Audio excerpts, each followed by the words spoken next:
El santuario y la ley es el título de la lección de escuela sabática para este día domingo 26 de mayo. Te invito a leer Apocalipsis 11, 19, Éxodo 25, versículo 16, Éxodo 31, versículo 18 y Apocalipsis 12, versículo 17. ¿Qué indican estos versículos que había en el arca del pacto en el lugar santísimo del santuario? Leamos en primer lugar Apocalipsis 11:19. Y el templo de Dios fue abierto en el cielo, y el arca de su pacto se veía en el templo, y hubo relámpagos, voces, truenos, un terremoto y granizo. Éxodo 25:16. Y pondrás en el arca el testimonio que yo te daré. Éxodo 31:18. Y dio a Moisés, cuando acabó de hablar con él, en el monte de Sinaí, 2 tablas del testimonio, tablas de piedra escritas con el dedo de Dios. Apocalipsis 12:17. Entonces el dragón se llenó de ira contra la mujer y se fue a hacer guerra contra el resto de la descendencia de ella, los que guardan los mandamientos de Dios y tienen el testimonio de Jesucristo. En resumen, el arca del pacto contenía el testimonio de Dios y simboliza su presencia y pacto con su pueblo.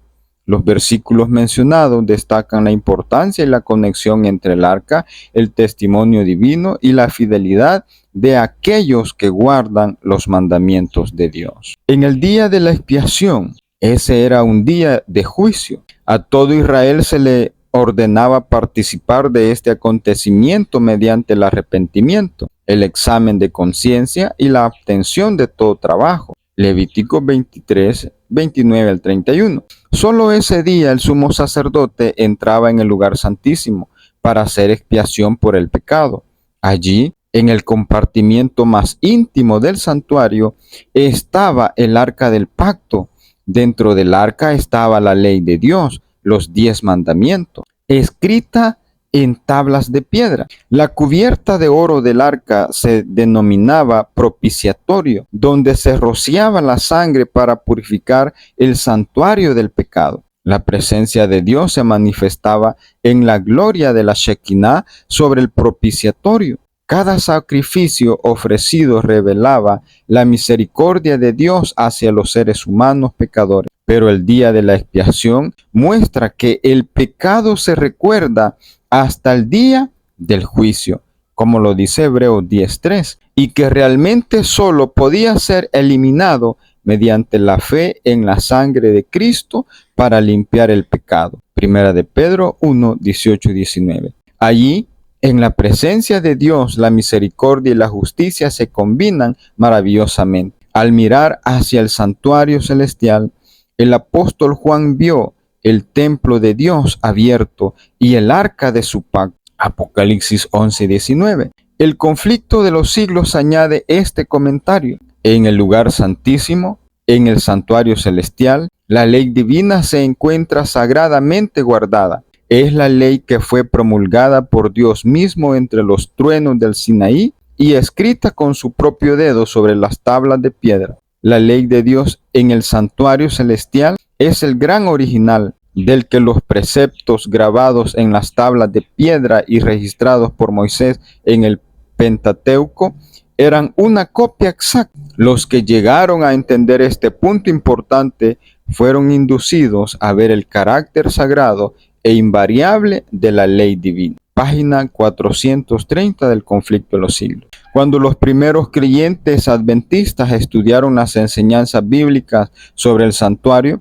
comprendieron la importancia de la ley de Dios y del sábado en su centro. Estaba presente en el arca, en el santuario celestial. Indudablemente no podría haber sido eliminada en la cruz. Ahora, piensa en el sábado que velozmente llega a nosotros cada semana y sin excepción. ¿Qué debería decirnos eso sobre la importancia de la doctrina de la creación? ¿Qué otra doctrina tiene un recordatorio tan poderoso y recurrente? Según la palabra de Dios, el sábado tiene una importancia significativa y está arraigada en principios bíblicos. Permíteme compartir algunos aspectos de esta perspectiva. Número 1, la relación que tiene con Dios. El sábado representa nuestra relación con Dios. Es una señal de nuestra acción de Dios en nuestro favor en el pasado, el presente y el futuro. Al observar el sábado, protegemos nuestra relación personal con Dios y nos brinda un tiempo esencial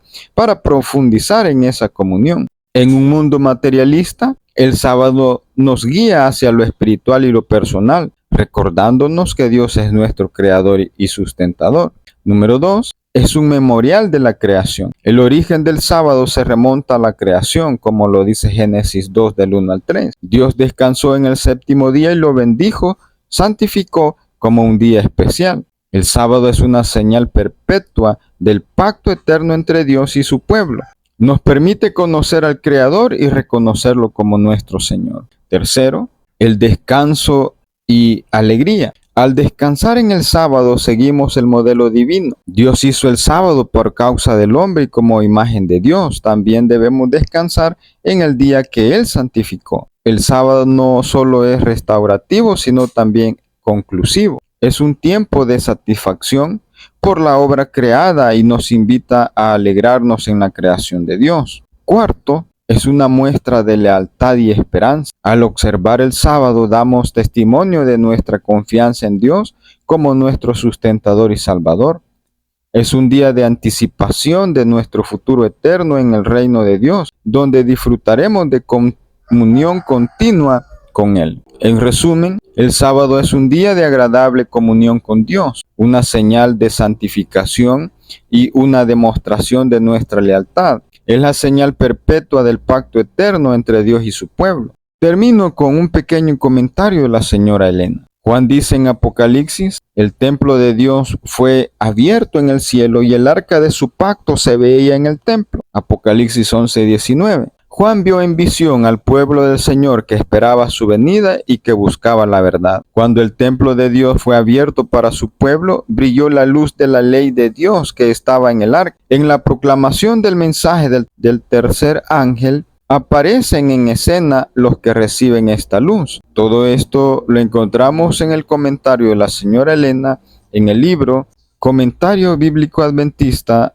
tomo 4, página 1173. Dios nos ayude a comprender durante esta semana tan importante lección para nuestra vida espiritual. Que Dios te bendiga.